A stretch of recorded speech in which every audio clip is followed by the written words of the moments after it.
Welcome to Season 4 of E-commerce Fastlane. This podcast helps resilient entrepreneurs thrive with Shopify. And now, on to episode 193. You're listening to E-commerce Fastlane, the podcast show to help you build, manage, grow, and scale a successful and thriving company. Powered by Shopify. Listen to real conversations with partners and subject matter experts as they share proven practical strategies, platforms, and the best Shopify apps to help you accelerate your business. The time is now for you to improve efficiencies, grow revenue, profit, and lifetime customer loyalty. Please welcome your host, startup founder, and strategic advisor, Steve Hutt. Today's episode is brought to you by OmniSend. If you're in e-commerce marketing and it feels like those weekly newsletters are no longer powering your growth, you're going to love OmniSend. With more than 3,000 five-star reviews, OmniSend is the go-to choice for nimble Shopify merchants who want to step up from regular email campaigns so you can actually start increasing your sales and not your workload.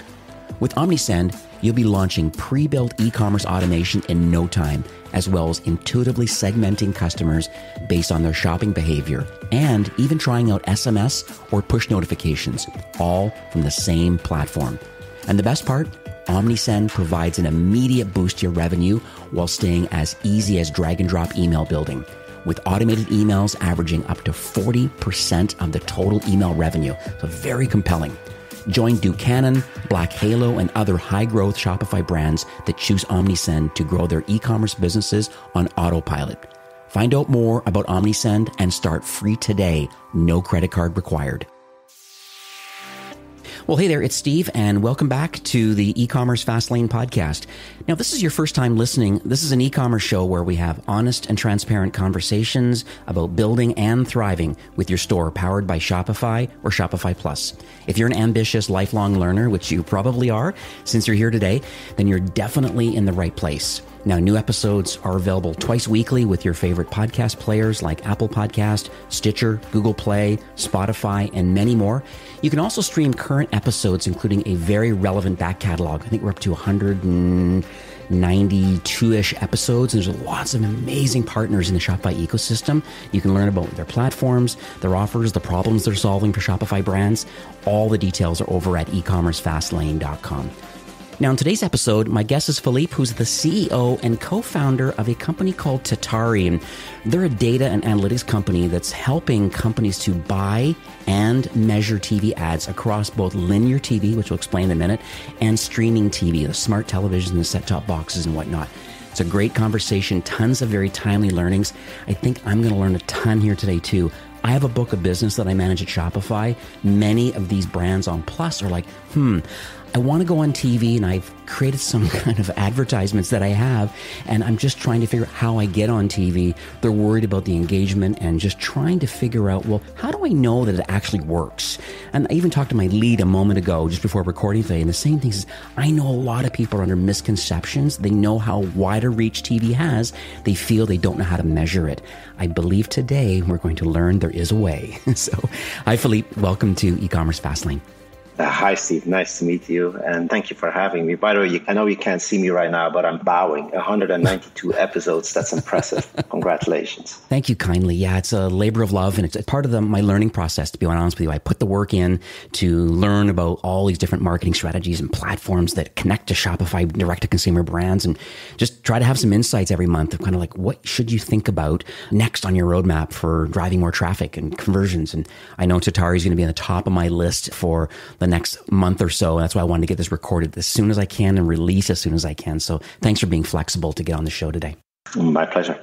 So let's talk a little bit on a high level. I've talked a little bit that this is a data platform, an analytics platform, and it really is helping brands get on television. So talk on a high level first, just so we understand the problem that Tatari is solving for a lot of Shopify brands today. Yeah, I mean, at a high level, I'd say we solve two problems, right? And the first one, it's maybe the most important one, is as a commerce company, we need to grow, we need to scale, right? And we do so through advertising. I think the most obvious channels are typically in digital, like search. I mean, literally, we can start a search campaign or an SEM campaign for $1 right now. But what we invariably see is that companies max out on their capabilities to run digital spend, right? There's a point in time where adding another $10,000 to, let's say, the Facebook budget really doesn't drive another sale. It just doesn't make a difference anymore.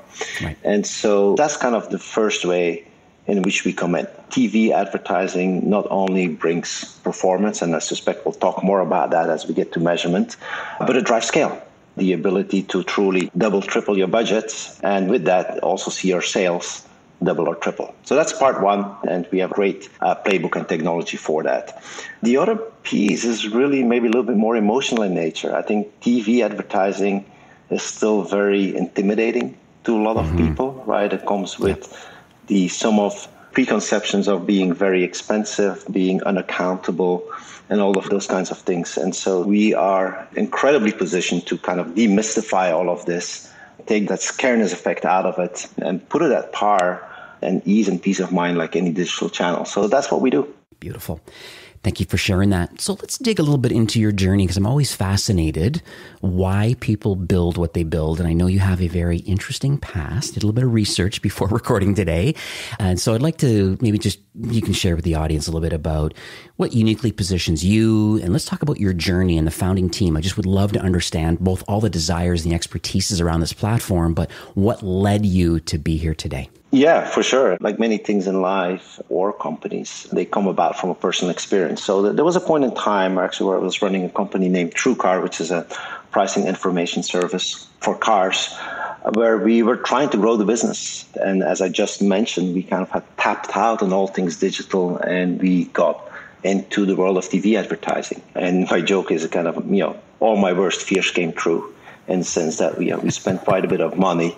It wasn't that we couldn't see the results, but we just couldn't control the results. Right? Sometimes results were very oscillating in nature, and that makes it ever so scary. And so automotive pricing has actually very little to do with cars. It's all data and analytics and statistics.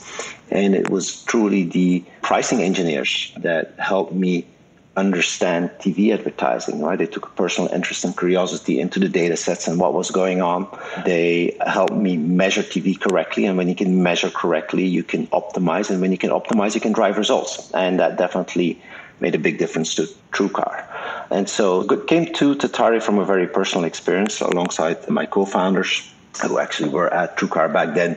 A bigger arc, if I kind of look at my career, gosh, almost 30 years now, it's always about data. My first company was Shazam, and Shazam is a data play and music. I'll help you figure out what the song is and buy it or add it to your playlist.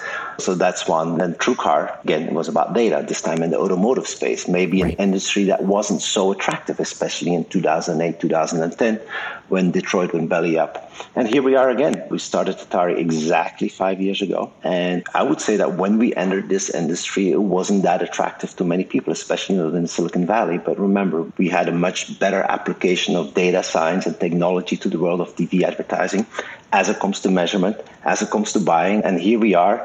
We've now grown to a company with over 200 people and more than 200 clients. So it's been a phenomenal journey. Thank you for sharing that. I love the Shazam app.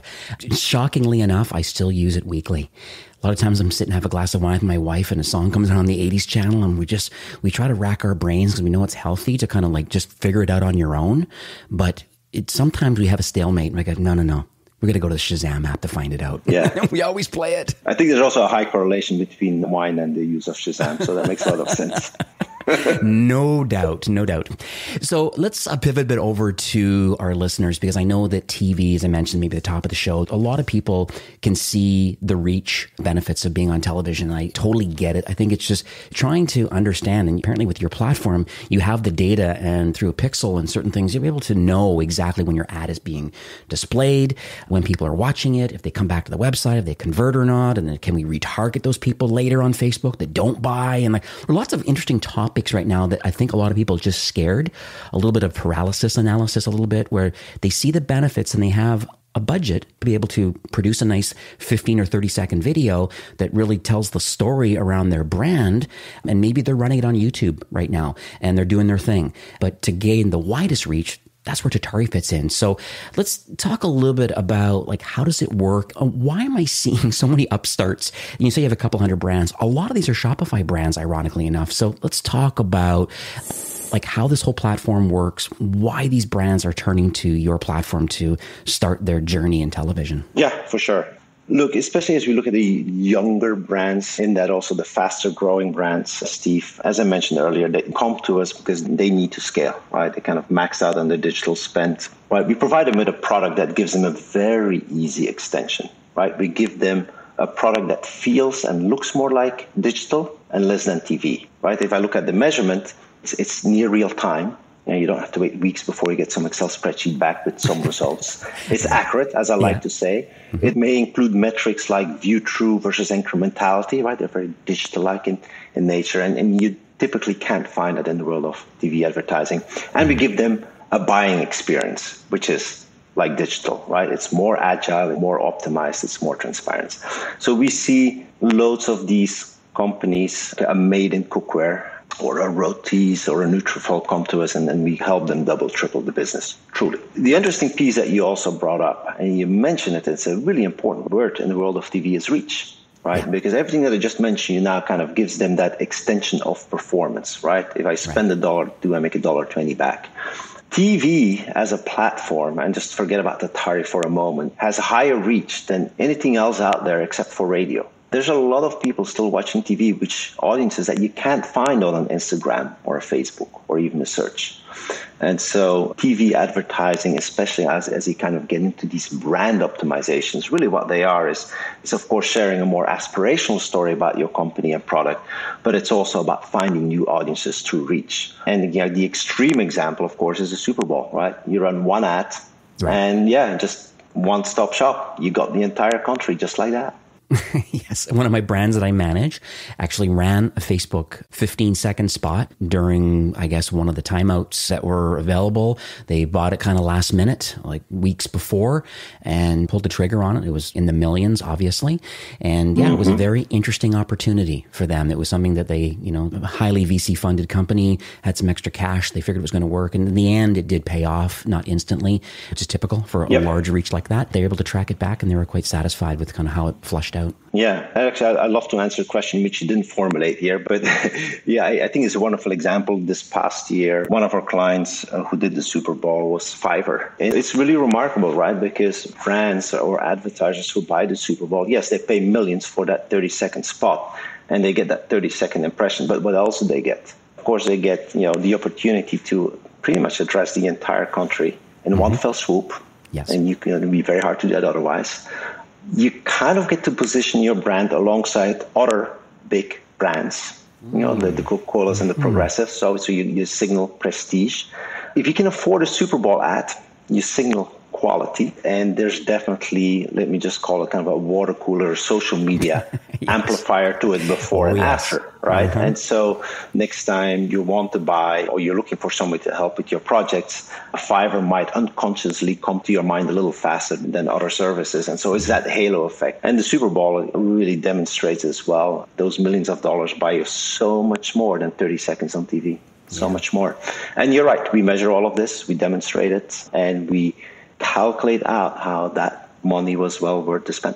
Let's talk about linear versus streaming, because I think there's a lot of people that are also under some misconceptions. Again, I think one of your teammates was talking to me offline about this, because prior to recording, that linear television still has an IP address for the most part. And we still know what you're watching. If you're just literally plugging the cable in from the wall directly into your TV, we know, as quote unquote the cable company knows. We know for streaming for sure with smart televisions and having to stream through IP, we definitely have an IP address from your hosting company or your internet service provider, and that part I get. But maybe from your words, you can kind of explain it clearly and succinctly about linear TV versus kind of this OTT/streaming/smart TVs. Maybe contrast the difference. Yeah. I think the TV industry is really good at kind of creating that alphabet soup. But let's bring it, just simplify it a little bit, right? There's really two parts. I call it streaming and linear. So let's start with linear, which is kind of the original form of TV. And with that, we mean cable, watching CNN. We mean broadcast, people watching ABC,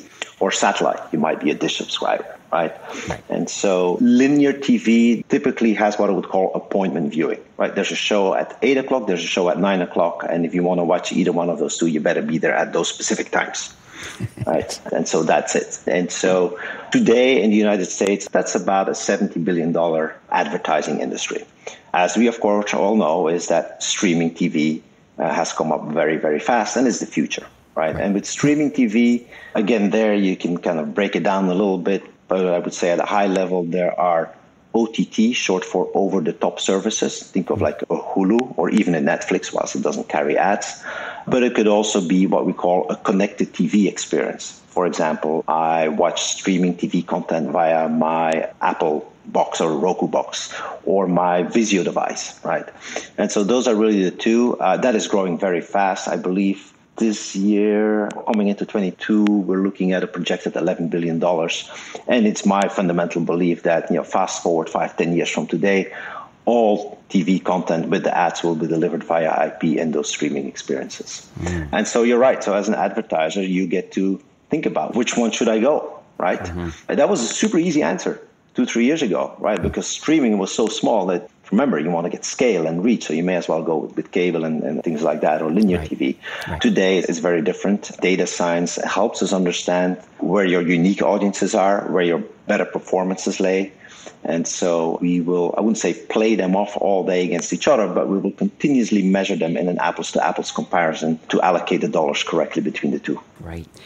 Would Amazon Fire TV Stick fit into the same category as a connected TV? Yep, absolutely. One of the fastest growing. Yep. And they would then have access to certain apps for networks and certain things. So someone could have a Fire TV Stick and choose to watch the ABC app because they're watching their favorite show on ABC. Are you suggesting that your platform could actually inject an ad placement at a certain time through the Fire Stick if they're watching the ABC network app? Yeah, what highlights the example that you give here, Steve, is that there's a myriad of ways in which you can place your ad on the TV, right? You can contact ABC directly and buy it there, and it goes with the content.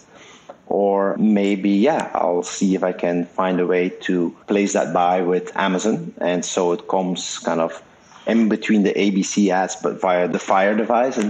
And so every single impression or airing can easily be purchased in 5 or 10 different ways. We didn't even talk about local versus national TV. So untangling all of this, right, underpins the importance of understanding media buying and applying technology, right?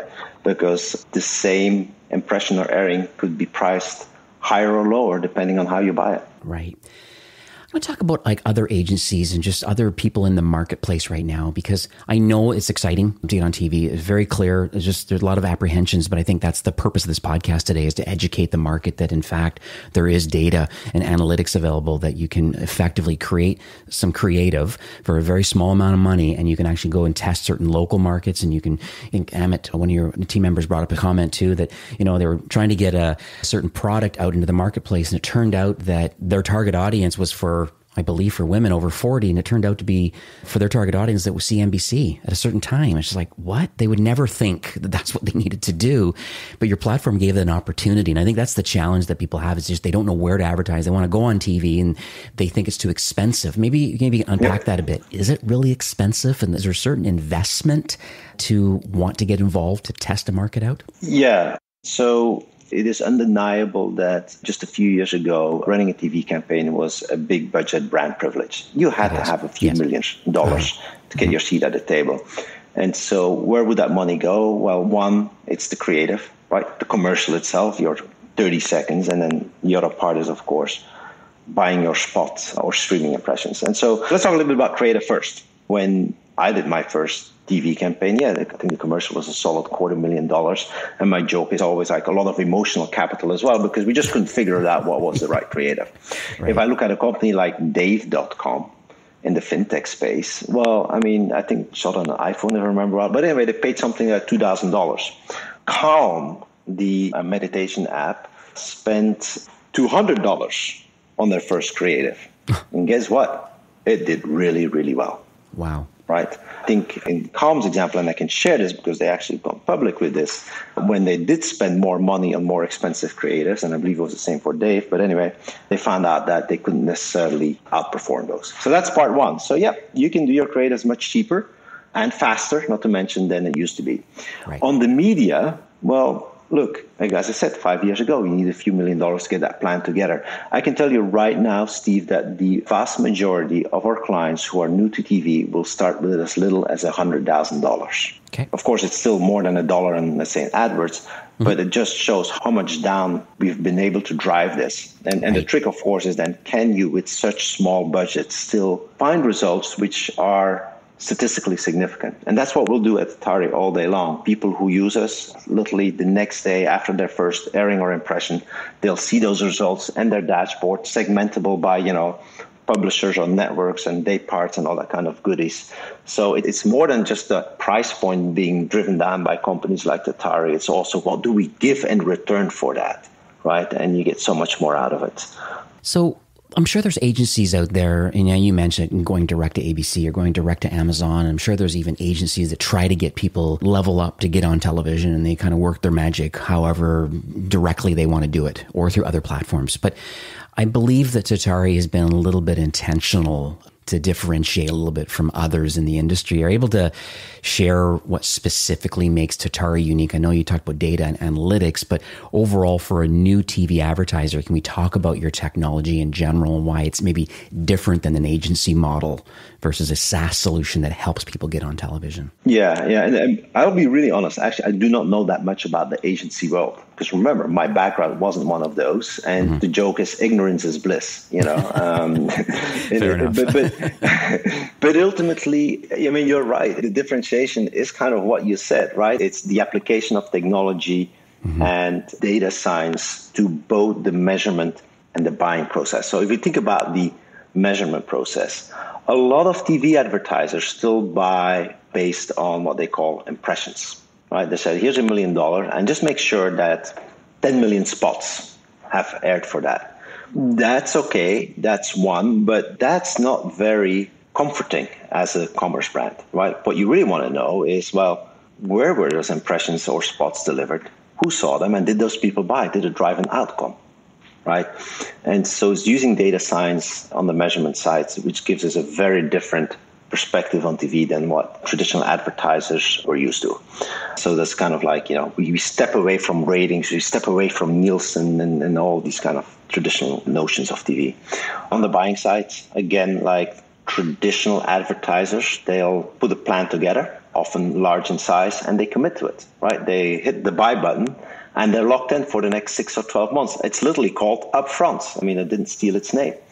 And if things change, by the way, like it could be as benign as a creative not working well, but it could be like running out of inventory for sale, right? As a commerce company, you're stuck. Your spots will keep airing and adding insult to injury.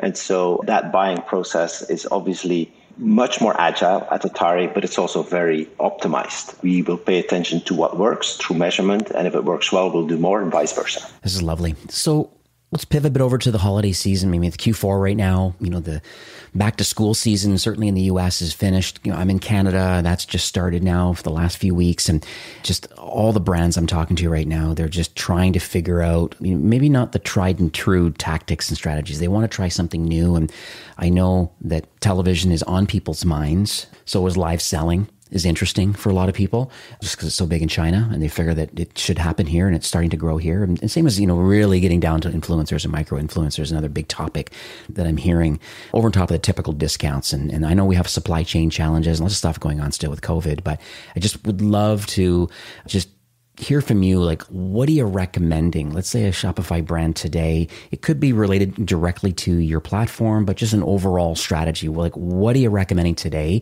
to have a very successful Black Friday and Cyber Monday and then into the rest of the holiday season? Yeah, the short answer is get into TV advertising ASAP to test. Yes. To test. Okay. Find out what works. Okay. Right. Which of your commercials is better? Which of your networks and publishers work better? Where can you find audiences which you didn't expect, right? Giving me a kind of sticking to the example that you brought up there, right? I think it was a female brand doing well on CNBC. Right. So that's one. And once you know that, you want to prepare for, right, that Q4. And we also refer to Q5, that there's those few weeks right after Christmas. But of course, as conversion goes up during those times, you want to make sure that you have all your buys prepared and lined up. right? Because inventory, TV inventory is perishable, especially in cable and broadcast. There's very little inventory going around. And so you need to be able to make decisions today in terms of what you will buy guaranteed, right? I will have my spot run at that day time in this particular show versus, hey, you know what, maybe I'll just do a lowball bid on a piece of inventory. And if it airs, that's great. If it doesn't, no big deal. I don't pay for it, right? And so understanding with the Tatari's help where the market is, right? And so we'll spend endless time with all of our clients explaining where the media markets are, projecting clearances, these auctions, these media auctions, predicting outcomes depending on seasonality and all that kind of stuff. Help set up the best campaign possible going into Q4 with confidence. I alluded to Q5. I'd love to add that to there. Yes. What we often see is that the 2 or 3 weeks right after Christmas, we call that Q5. Okay. There's a few interesting things happening there. Some of the big budgets in TV have pulled out of the market. Literally, they're on vacation. Right? Yes, and so all of a sudden the networks and publishers have a lot more impressions that they want to sell, but nobody's picking up the telephone anymore on the other side. Exaggerated. Yeah. The other thing is that in those 2-3 weeks after Christmas, as you may have noticed or observed from yourself, Steve, is that a lot of people watch more TV. It's kind of fun, at home with family, stuff like that. And those are some great tailwinds to have in your campaign. Maybe there's a little bit of headwind, right? Some people might be outspent. But then again, if you have a company where you help people save money or a little, a productivity hack or, something around intentions, I don't know, weight loss, whichever it is, that actually might be a tailwind again, kind of how you go into the new year. And so we will very aggressively work with all of our clients, line up particular budgets, specific goals, metrics to hit during that time. My joke is it's a bit like shooting fish in a barrel. Q5 is a real quarter in television. At least at Tatari it is. Lovely. It makes me think a bit about the brands I manage. We always talk about for the holiday season, a lot of people get cash or gift cards, Visa gift cards. You get all different things like that, even gift cards for the brands that they purchase with. So imagine being able to have some advertisements out there just to remind people that, a sale is on or what's available. And they're more apt to spend now. If it's a Visa gift card, you can go to the local merchant and go and buy it. Because usually, leading up to BFCM and through BFCM, share of wallet is usually, 70-80% of all the money being spent over holidays is happening all in 4 days. Like all of it, 80% of all the money. Yeah. So if we know that, how does TV fit into that mix? If in fact BFCM is such the biggest time, is that a poor time to do TV advertising because it's larger, bigger budget, larger advertisers? Or are you suggesting just kind of arbitrage it a bit in Q5 for some of those that want to dabble in it, kind of post-Christmas? Yeah, each company has its own seasonality and products, and you have to pay attention to this. So you cannot go through this with broad strokes. But at a high level, deciding to get into TV advertising big in that 1 week is probably not the right approach, right? Because in the beginning, we already said you can create a phenomenal amount of awareness through doing reach buys, introducing new people to your product. Right. And they may not buy, but you create awareness. But they might at that time also consider you, right? They might check out your website. Right, and they might not do anything yet, but they'll look at it. And so now they're into the consideration set. And so one of the things we'll do at Tatari right now is truly out of awareness and consideration driving conversion. We'll retarget those people. And so we're using streaming technology and anonymous data. We'll try to do a very calculated, I won't say guess, but stab at who we believe has expressed an interest in your product. And we'll make sure that they see that ad again. So maybe that's the campaign you drive during those very particular days, because by the time BFCM hits, you should have already been there, right? People should know about you already. Yeah, that's very true. What about the people that view an ad? I guess you have some kind of a tracking pixel on the website. They view an ad, they come to the website, don't purchase. I mean, is that a typical kind of would the brand then just retarget themselves back on Facebook and Instagram on their own based on the traffic and UTMs or however they're tracking the origin of that lead to the website they didn't buy? Or does Tatari have some kind of connection back to Shopify or back to Facebook and Google about the fact that, hey, they viewed a TV ad. We believe they haven't purchased yet based on our tracking pixels. Hey, brand, we can retarget it on television for you again, which is interesting. And can we also go on social media and retarget because we know you saw our ad on television? Yeah, so obviously we are a TV company. We focus on the world of TV advertising and the application of retargeting there.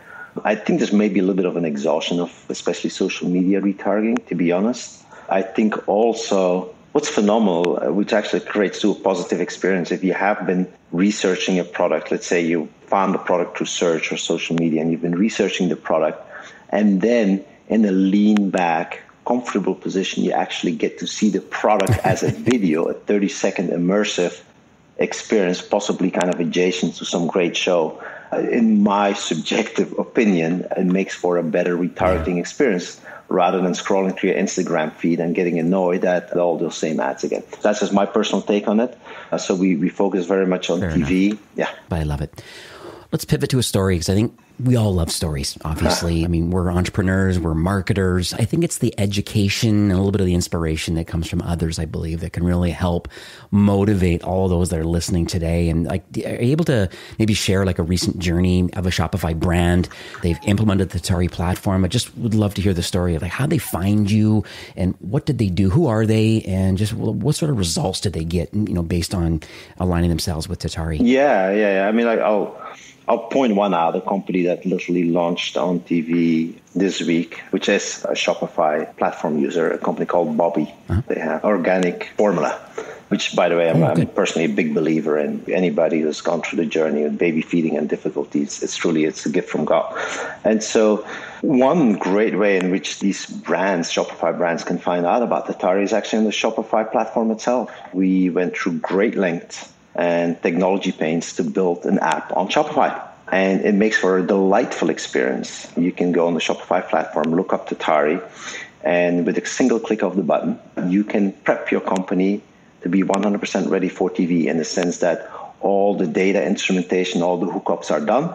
All your data, whether it's visitor data, again, that's all anonymous, sales data, that all comes to Tari, and flip it around just like that into a media plan and put you on TV the next day, assuming, of course, there's that creative. So that's kind of like a journey which I love, because it's so not innate, but it's so part of the whole Shopify experience, launching to TV from there. I just love the fact that there's a direct connection with Shopify. I actually went to the App Store today before recording, and they've got like lots and lots of 5-star reviews. So, I know you're newish in the Shopify world, but it's interesting that of the people that have made a decision, these are more upscale clients, because they're doing TV and they have some kind of creative they put together and they're trying to get the word out. These are more growing and scaling brands. They're probably not really into wanting to give reviews. It's not like we're buying like a $50 item or something and you're motivating them to give a review. So this is a very small sampling, but it's interesting where, we have some more upscale. As you said, it could be $50,000, $100,000 to test a campaign out. And here's people that have added the app and are seeing value, and they're giving like 5-star reviews for it already, and being so new in our ecosystem. So that means something that you're onto something. Yeah. Actually, I'm just checking them out myself. And this is so cool. I didn't know this myself, the kind of the feedback that we've got. Yeah, it's great. And look, we are hands down. I mean, we launched this probably 6 months ago. Tari is the first company to really meet the smaller brands, the smaller commerce players, and giving that gateway into TV advertising. Remember how I said, let's take out the intimidation and the fact that TV could be scary. Yes. A click of the button, your instrumentation is done. We actually just saw that Roku copied this strategy today. Ironically, by the way, we had a good laugh. They called them first to market, but I think we may need to correct them on this. But nevertheless, it's the best, what is it? Copying is the best form of flattery. So I'll take it from mighty Roku. Yes, absolutely. So thank you for sharing that. And like the app is amazing. I'll make sure that I put that in the show notes. I got a lot of stuff that I put in the show notes today. We've been learning a ton here today. I'm excited to share this opportunity. Let's talk just about the future of the platform. I mean, you're newish on Shopify, but you kind of been 5 years in the market doing this sort of thing. You're able to maybe chat about the North Star, I guess, into next year, platform innovation. Just end of the day, it'd just be nice to share with the audience about like how are you going to continue to iterate or offer value to Shopify brands as it relates to television? Yeah, I mean, look, it is my dream and very determined intention to have every single Shopify brand on TV.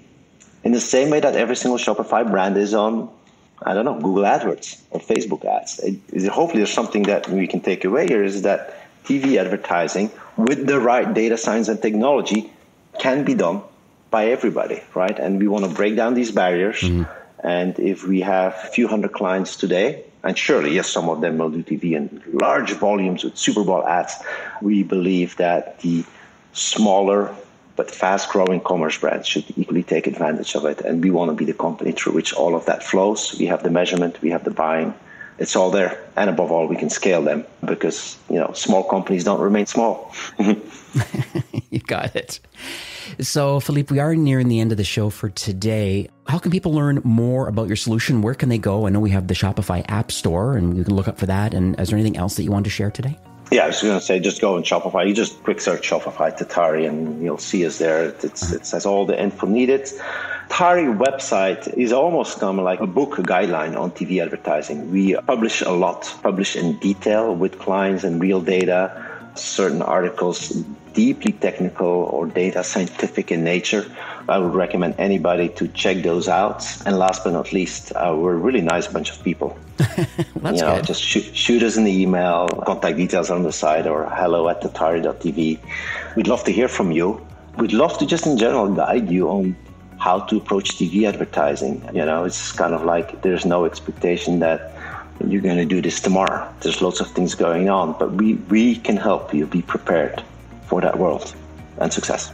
Lovely. I love your Insights blog too. I'm a subscriber to it. I think I'm going to start syndicating some of this content that's on here and have it syndicated on e-commerce fast lanes. I think more and more people, I love your mission now of saying that you almost want to democratize access to television and want to make it easy. And I think, that's what Shopify is all about. It's just building a path that leads to more entrepreneurs. Yep. And so if you're leading that path to television and Shopify is leading that path to entrepreneurship, this is a win-win situation that I just really massively appreciate. Absolutely. And everybody in the company, anybody at Tatari who's listening to this now knows how driven I was to get our Shopify app up months ago, because it is exactly what I feel there's such great synergy and seeing it all happening. And by the way, it's hard to express this now, but seeing all these reviews and ratings of the app, I didn't realize this is really, really cool. It's exactly what I had hoped for. And I know a lot of these brands too. I'm seeing Manly Bands, and I'm looking at these tea company, and it's hey, I know all these people. So this is fantastic. It's lovely. So thanks, Philippe. I just, once again, really appreciate it coming on the show today. I just appreciate you sharing. Just the knowledge sharing today, I think, is super key. And I think, your vision, just giving back to this ecosystem, I think is really important. I wish you tremendous success in the Shopify ecosystem.